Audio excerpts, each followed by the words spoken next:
Hello everyone, welcome to my channel Psycho Study. I am Nishu Rawal and in this channel you will get the informative and comprehensive videos of psychology honor courses of IGNOU and I hope that you will like the content. So before jumping to the video, don't forget to subscribe to my channel and hit the bell icon. तो जैसे कि हम BPCC 102 biopsychology की unit 3 the central nervous system के बारे में पढ़ रहे थे और लास्ट वीडियोस में हमने स्पाइनल कॉर्ड, ब्रेन और फोर ब्रेन के बारे में पढ़ा और इस वीडियो में हम मिड ब्रेन और हाइंड ब्रेन को कवर करेंगे कि मिड ब्रेन के क्या फंक्शंस है, कौन से पार्ट्स हैं और हाइंड ब्रेन के कौन से पार्ट्स हैं और उनके क्या क्या फंक्शंस हैं। तो इन सब के बारे में हम पढ़ेंगे। तो हम बिना देर लगे स्टार्ट करते हैं मिड ब्रेन से।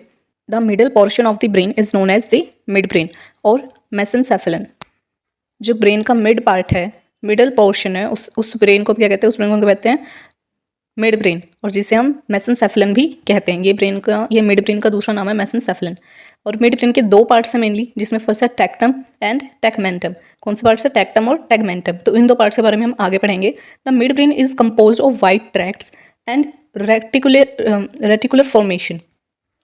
The mid brain is compose of white tracts. White tracts क्या? जैसे कि मैंने बताया था, ट्रैक्ट्स क्या होते हैं? जो बहुत सारे न्यूरॉन्स होते हैं वो सब एक साथ होते हैं, उन्हें क्या बोलते हैं? ट्रैक्ट्स। और वाइट ट्रैक्ट्स मीन्स कि जो वाइट कलर है वो क्यों आता है? क्योंकि माइलिनेटेड एक्सोन्स की वजह से। तो ये जो वाइट ट्रैक्ट है ये क्या है? माइलिनेटेड एक्सोन्स का पूरा ट्रैक्ट है। जब बहुत सारे माइलिनेटेड एक्सोन्स है तो क्या हो गया? पूरा वाइट ट्रैक्ट। तो जो मिड ब्रेन है किसका कंपोजिशन है? वाइट ट्रैक्ट्स का और रेटिकुलर फॉर्मेशंस का। तो मिड ब्रेन कंपोज हुआ है वाइट ट्रैक्ट से और रेटिकुलर फॉर्मेशन से। It function to transmit impulses between the mid brain and the cerebrum.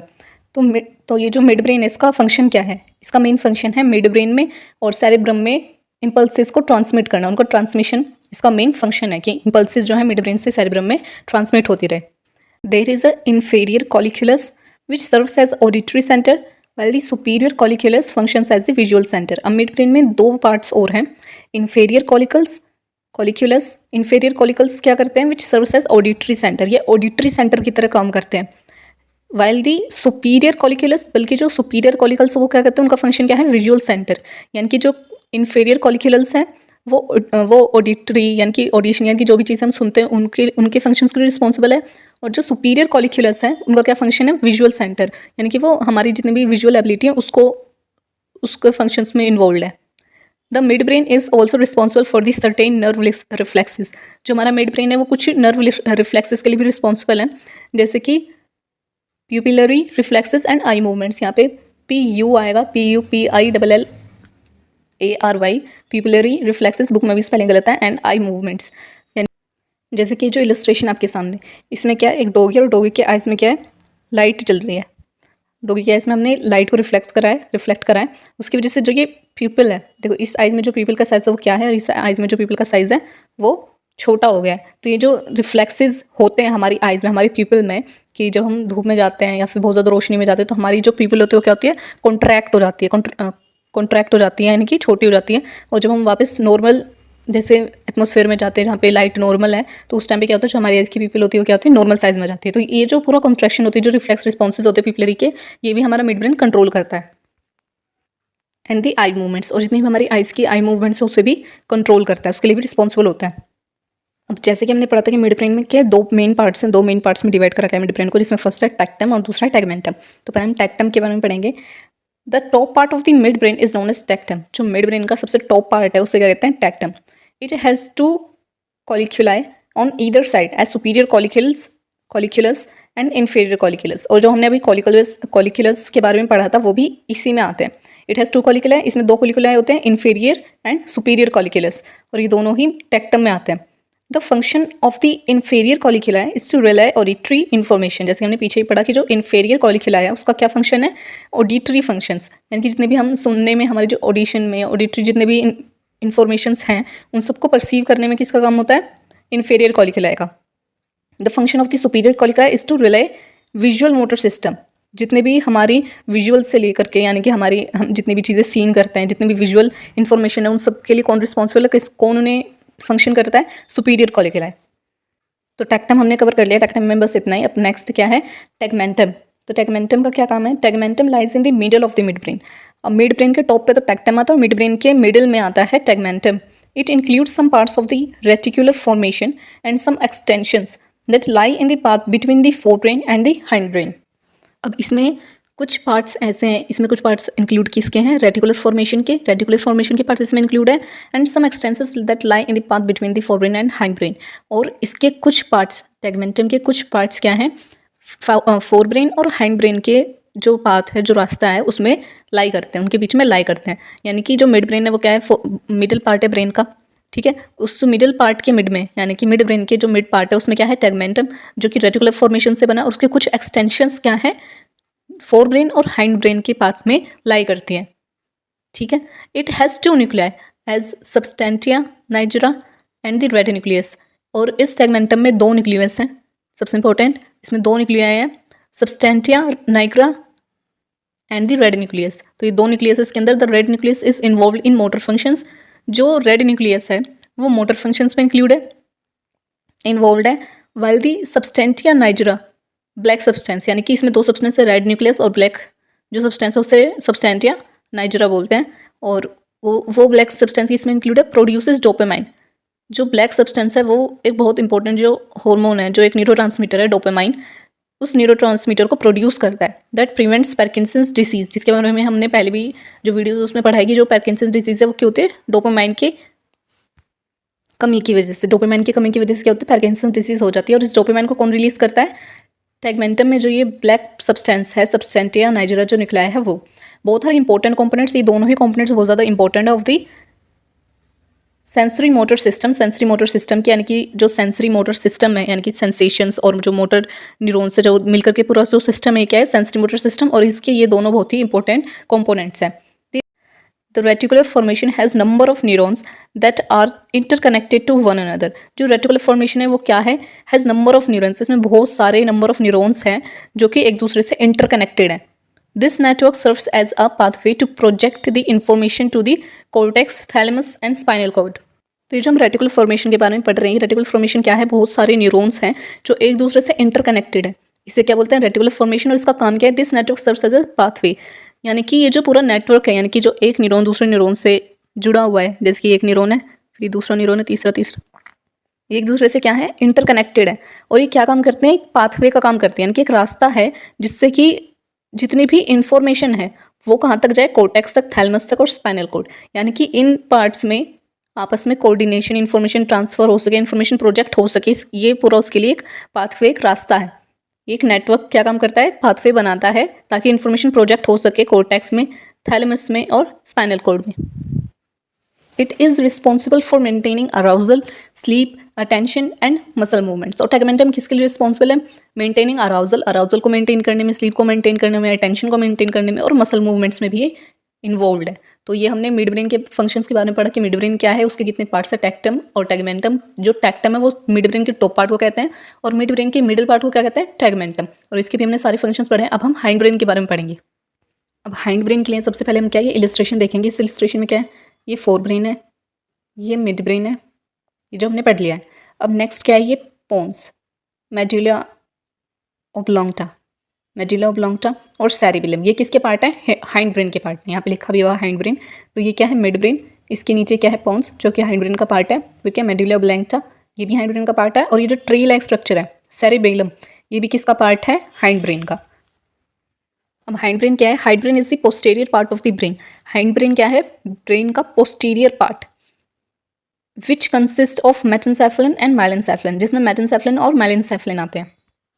अब ब्रेन पोस्टीरियर पार्ट क्या मतलब, जैसे हमने फर्स्ट वीडियो में पढ़ा था कि जो ब्रेन में कुछ टर्मिनोलॉजी होती है, जो ब्रेन का बैक पार्ट होता है उसे हम बोलते हैं पोस्टीरियर पार्ट।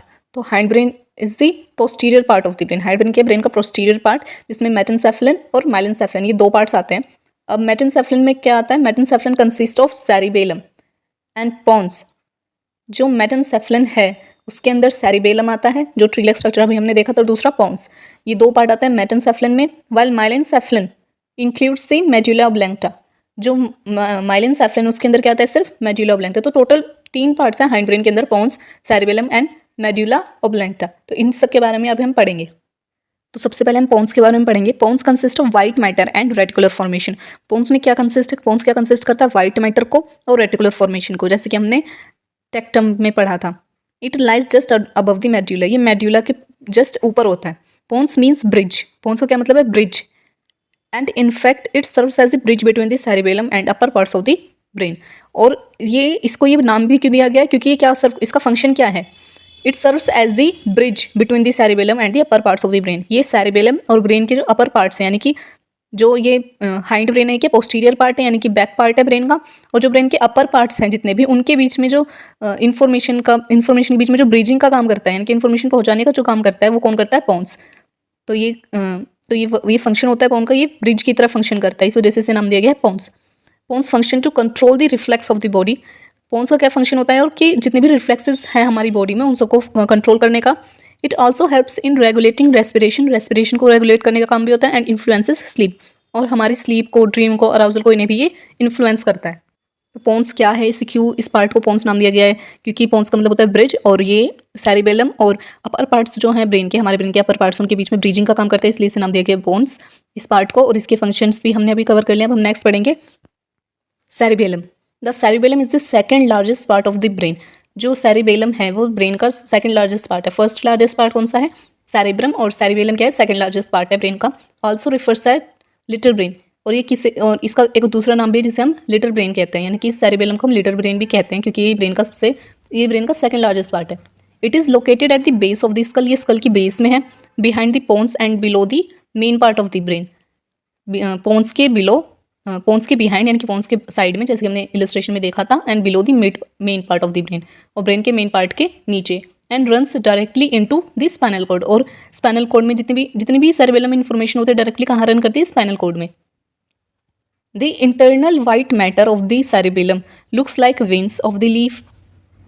जो सेरिबेलम का वाइट मैटर है, जितना भी जो अंदर सेरिबेलम के अंदर जो वाइट मैटर है, वो कैसे परसीव होता है, वो ऐसा लगता है जैसे कि पत्तियाँ हैं, पत्तियों, जैसे कि हमने इलस्ट्रेशन में देखा भी था, वो एक लीफ लाइक स्ट्रक्चर लगता है, यानी कि पत्तियाँ, लीफ लाइक स्ट्रक्चर लगता है। There are number of groups known as sulci and raised areas known as gyri. और जैसे कि हमने पहली वीडियोस में पढ़ा था कि सल्काई और गायरी क्या होते हैं, जो जितने ग्रूव्स होते हैं उन्हें क्या कहते हैं, सल्काई, और जितने भी उभार होते हैं उन्हें क्या कहते हैं, गायरी। तो बहुत सारी ग्रूव्स और बहुत सारी सल्काई हैं इसके अंदर। अगर आपको डिटेल में चीज़ समझनी तो आपको पहले वाली वीडियो देखनी होगी, नीचे लिंक मिल जाएगा कमेंट सेक्शन में भी और डिस्क्रिप्शन में भी, प्लेलिस्ट का लिंक।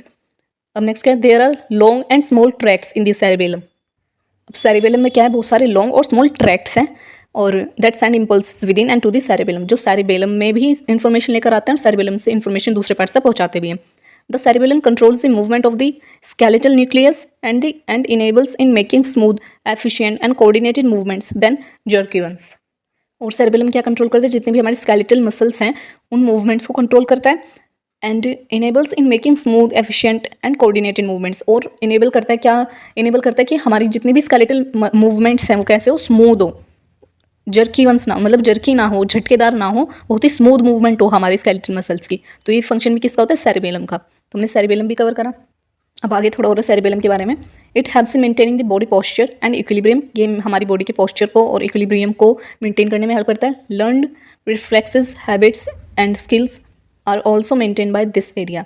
लर्नड रिफ्लेक्सेस और हैबिट्स और स्किल्स जितने भी हम लर्न करते हैं उन सब में भी ये पार्ट रिस्पॉन्सिबल होता है। If this cerebellum is damaged, अगर सेरिबेलम डैमेज होता है due to any injury, disease etcetera, किसी भी वजह से जो सेरिबेलम ये पार्ट है इसमें ये डैमेज हो जाता है, then it causes cerebellar disease. तो इससे कौन सी डिसीज होती है, cerebellar disease, that is associated with the typical system, जिसके सिम्टम्स जो हैं बहुत ज़्यादा टिपिकल है। फॉर एग्जाम्पल इन अटैक्सिया, जो अटैक्सिया जो डिसीज मीन्स विदाउट कोऑर्डिनेशन। इसका मतलब क्या, अटैक्सिया मतलब विदाउट कोऑर्डिनेशन है, कि कोई कोऑर्डिनेशन नहीं है।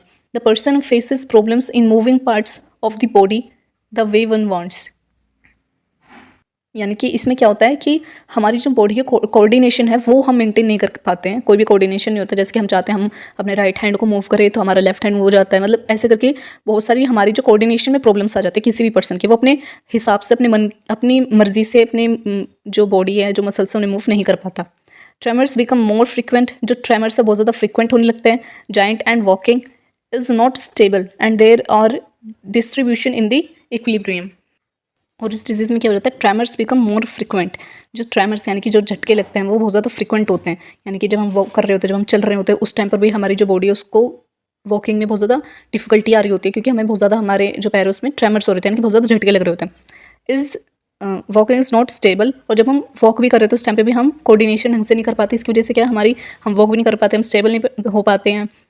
और there are disturbance in the equilibrium, sorry spelling mistake थी, there are disturbance in the equilibrium, यानी कि हमारी जो बॉडी का पोस्चर है वो ढंग से नहीं हो पाता। हमारी बॉडी में जो डिस्टर्बेंस आ जाती है किसमें, इक्विलिब्रियम में, हमारी बॉडी के पोस्चर में इक्विलिब्रियम में जो है डिस्टर्बेंस आ जाती है, ट्रेमर्स होते हैं, और हमारी जो कोऑर्डिनेशन है वो नहीं हो बैठ पाता हमारी बॉडी में। तो ये सारी प्रॉब्लम्स क्रिएट होती हैं अगर सेरिबेलम डैमेज हो जाता है तो। अब जो लास्ट पार्ट है वो है हाइंड ब्रेन का, मेड्यूला ऑब्लांगटा। तो ये क्या करता है, ये part it has about an inch in size. इस पार्ट का जो साइज़ है मेड्यूला ऑब्लांगटा, इसका साइज़ कितना, it is about an inch in size, ये 1 इंच है साइज़ में। Located at the top of the spinal cord के टॉप पर लोकेटेड है, and is lowest part of the brain, यानी कि ब्रेन का सबसे लोवेस्ट पार्ट है और स्पाइनल कोड के सबसे ऊपर आता है, यानी कि स्पाइनल कोड और ब्रेन के बीच में ये पार्ट आता है। इट कंटेन्स प्रोजेक्शन ट्रैक्ट्स, इसमें प्रोजेक्शन ट्रैक्ट्स होते हैं, reticular formation and white matter. The nuclei in the reticular formation, और जो न्यूक्लिया है रेटिकुलर फॉर्मेशन में functions as the control centre, वो किस तरीके से फंक्शन करता है, कंट्रोल सेंटर की तरह फंक्शन करता है, सच एज द कार्डियक, वैसोमीटर और रेस्पिरेटरी कंट्रोल सेंटर्स। तो वो क्या क्या फंक्शंस को कंट्रोल करता है इस पार्ट का न्यूक्लिया, कार्डियक जो भी हमारी हार्ट की जितने भी कार्डियक मसल्स हैं उनको कंट्रोल करता है, वैसोमीटर को, रेस्पिरेटरी कंट्रोल सेंटर है, and thus it control life sustaining function, यानी कि ये जो पार्ट है ये क्या है, लाइफ सस्टेनिंग फंक्शंस करता है, हमारे हार्ट को मेंटेन करता है, हमारे जो हार्ट की हार्ट बीट्स हैं, कार्डियक मसल्स हैं उनको कंट्रोल करता है, वैसोमीटर को, रेस्पिरेटरी कंट्रोल करता है, रेस्पिरेटरी कंट्रोल सेंटर है ये। तो ये फंक्शन होता है इसके। Medulla has other centres, medulla के दूसरे सेंटर्स भी हैं, which take care of non vital reflexes, जो नॉन विटाल रिफ्लेक्सेस है जो उनको कंट्रोल करते हैं वो सेंटर, जो ज़्यादा बड़े रिफ्लेक्सेस नहीं होते, such as vomiting, coughing, sneezing, ये जो रिफ्लेक्सेस है इन्हें कंट्रोल करता है।